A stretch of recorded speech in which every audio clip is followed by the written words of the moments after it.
আউযু বিল্লাহি মিনাশ শাইতানির রাজিম। বিসমিল্লাহির রহমানির রহিম।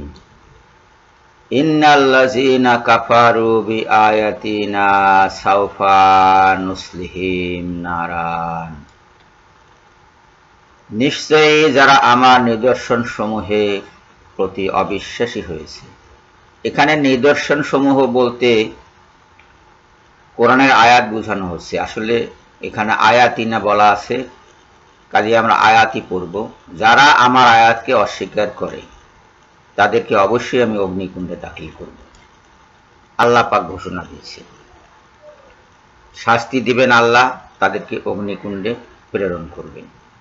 এই আয়াতটি হলো সূরা নিসার ৫৬ নম্বর আয়াত। এখানে যে দেখুন সূরা নিসা এর ৫৬ নম্বর আয়াত। যারা অস্বীকার করে আল্লাহর কোরআন, আল্লাহর আয়াত,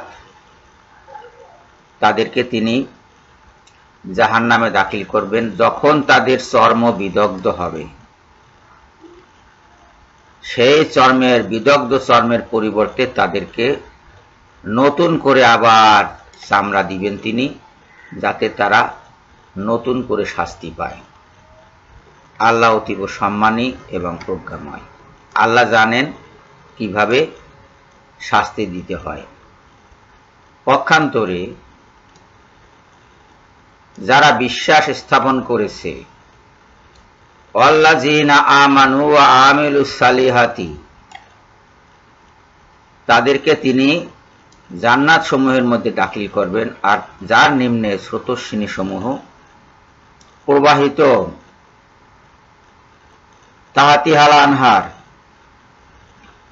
সেখানে তাদের জন্য পুত পবিত্র সহধর্মিণীগণ রয়েছেন, আর রয়েছে তাদের উপরে সুশীতল ছায়া, সেখানে তারা চিরকাল অবস্থান করবে।